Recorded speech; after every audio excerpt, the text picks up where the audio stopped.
So hi guys నేను ఇంకొక విషయం చెప్దామనేసి మళ్ళీ మీ ముందుకు వచ్చాను నేను. సో ఇది మోసం మోసం గురించి. సో మోసం అనేది చాలా రకాలుగా చాలా రకాలు మోసం ఉంటది. కానీ నేను ఇప్పుడు చెప్పే మోసం ఏంటంటే లవ్ మోసం గురించి కాదు, లవ్ లో జరిగే మోసాల గురించి కాదు నేను చెప్పేది, ప్రాపర్టీస్ మోసం గురించి చెప్తున్నా నేను. సో ప్రాపర్టీస్లలో ఏమవుతుంది, మెయిన్లీ మనము బాగా నమ్ముతాం చూసిరా, హస్బెండ్ అండ్ వైఫ్. సో అలాంటి దాంట్లో ఆ ప్రాపర్టీస్ హస్బెండ్ అండ్ వైఫ్ దాంట్లో ప్రాపర్టీస్ లో వస్తాయి చూసారా మోసము, అది మాత్రం సీరియస్లీ చాలా చాలా దెబ్బ కొడుతుంది. ఇక్కడ ఇక్కడ ప్రాపర్టీ విషయం పక్కకు పెట్టండి. ప్రాపర్టీది ఏమవుతుందంటే అది ఎవరు ఎవరు శాశ్వతంగా ఉండడానికి ఇక్కడికి రాలేదు. ఎవరిది ఎప్పుడు ఏమి అనేది ఎవరికి తెలీదు.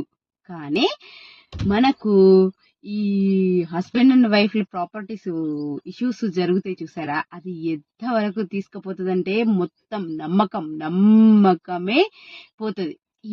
వేరే ఎవరి దగ్గరనైనా ఎట్లయినా ఉండొచ్చు, కానీ హస్బెండ్ అండ్ వైఫ్ దగ్గర నిజాయితీగా ఉండడానికి ఏం రోగం?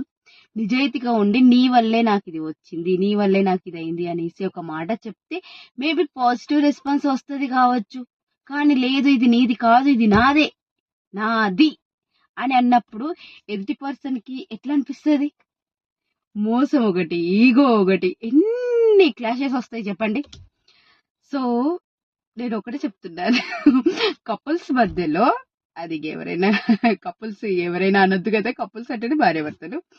సో ప్రాపర్టీస్ ఇష్యూస్ వచ్చినప్పుడు ప్రాపర్టీస్ సంగతి పక్కకు పెట్టేయండి, ఫస్ట్ నమ్మకాన్ని ఉంచుకోండి. సో ఒక్క ప్రాపర్టీ తోటే లైఫ్ అంతా ఏమీ పోదు, ఇంకా చాలా ఉంటది. మనం మంచిగా ఆరోగ్యంగా మంచిగా ఉంటే ఎన్నో ప్రాపర్టీస్ సంపాదించుకోవచ్చు. కానీ ఒక్క ప్రాపర్టీ తోటే నాది నాది నాది అనుకుంటే అది నమ్మకం పోతుంది. ఇంకొక వ్యక్తిని, వేరే వ్యక్తిని నమ్మలేము. ఆ మనిషి మీద ఎటువంటి ఫీలింగ్ అంటే అది ఇక చెప్పొస్తలేదు నాకు. అటువంటి దిక్కుమాలినటువంటి ఫీలింగ్ వస్తుంది దానికి. ఇంకా పేరు నేను ఏది పెట్టాలో నాకు అర్థమైతే లేదు, అందుకే దిక్కుమాలినటువంటి ఫీలింగ్ అని చెప్తున్నాను. సో అందుకనేసి నిజాయితీగా ఉండండి, వైఫ్ అండ్ హస్బెండ్లలో నిజాయితీగా ఉండండి. ప్రాపర్టీ ఎవరిది ప్రాపర్టీ అయితే వాళ్ళకి ఇచ్చేయండి. మేబీ వాళ్ళు ఆ ప్రాపర్టీ ఎవరిది అవుతుందో వాళ్ళకు ఇచ్చేస్తే మేబీ భగవంతుడు దానికి రెట్టింపు ప్రాపర్టీ ఇస్తాడు కావచ్చు, ఎవరికి తెలుసు. కానీ నువ్వు లైఫ్ పార్ట్నర్ ని ముంచినవే అనుకో, చెప్పినా కదా ఎవ్వరూ శాశ్వతంగా ఉండడానికి ఇక్కడికి రాలేదు. పైకి పోయేటప్పుడు ఏమో ఆ ప్రాపర్టీని తవ్వుకొని ఏమి పైకి వెళ్ళిపోరు. సో ఎప్పుడు కానీ అది మోసము అనేది ఉండొద్దు కపుల్స్ మధ్యలో. సో అది మోసం లేకుండా, ఎందుకంటే లవ్ మోసం గురించి కాదు కదా నేను మాట్లాడేది, ప్రాపర్టీ మోసం గురించి. కాబట్టి ప్రాపర్టీస్ ది అది ఉండొద్దు, ఎందుకంటే ఒక ప్రాపర్టీ తోటి లైఫ్ అంతా ఏం అయిపోదు. మనం నమ్మకంగా ఉంటే ఇంకా ఫర్దర్ గా ఎన్నో ప్రాపర్టీస్ తీసుకోగలుగుతాము. కానీ ఫస్ట్ స్టార్టింగ్ స్టేజ్ లోనే ఉన్నటువంటి ప్రాపర్టీని మోసం చేసినవి అనుకో, అది అక్కడికే మోసం అయిపోతుంది. ఫర్దర్ లో ఫ్యూచర్ లో డెవలప్ కాలేదు. డెవలప్ అవుదామన్నా కూడా లైఫ్ పార్ట్నర్ సహకరించరు. కాబట్టి ఎవరి దగ్గర ఎట్లా ఉన్నా ఏమిది లేదు, కానీ లైఫ్ పార్ట్నర్ దగ్గర నిజాయితీగా ఉండాలి. అది లైఫ్ పార్ట్నర్ హస్బెండ్ అయితే హస్బెండ్ ప్రాపర్టీ అనే చెప్పండి, వైఫ్ అయితే వైఫ్ ప్రాపర్టీ అనే చెప్పండి.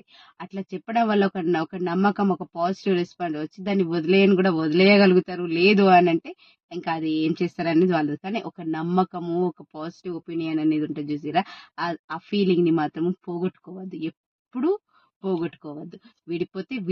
విడిపోయినా కూడా ఎవరి ప్రాపర్టీస్ వాళ్ళకు ఇచ్చుకొని సైలెంట్ నోరు మూసుకొని ఉండాలి. కానీ ప్రాపర్టీ దగ్గర అది నాది కాకపోయినా కూడా నాది నాది నాది నాది అని అంటే ఎదుటి వ్యక్తి వానికి ఘోరంగా ఇదనిపిస్తుంది.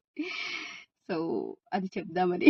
ఏంటి నువ్వు అన్న ఎక్స్పీరియన్స్ అయినాయి చెప్తా అని అన్నావు కదా అని అంటే, ఎస్ ఎక్స్పీరియన్స్ అయింది కాబట్టి చెప్తున్నాను నేను. నాకు దీని ద్వారా మాత్రం చాలా చాలా గుణపాఠం ఇది. ఎందుకంటే ఫ్యూచర్ లో నా బిడ్డ పెళ్లి చేసేటప్పుడు నేను మాత్రం ప్రాపర్టీస్ వేరే వాళ్ళ పేరు మీద అసలు రాయను. నేను నా ప్రాపర్టీస్ అన్ని నా బిడ్డ పేరు మీద రాసుకునేటట్టుగా నేను చేసుకొని గీపర్లు ఉంటాయి చూసిరా, మన రాసిన పేపర్లు అవన్నీ నేను దగ్గర పెట్టుకుంటా అని అంత వస్తుంది నాకు. అంటే అంత నమ్మకం పోయింది అన్నట్టు.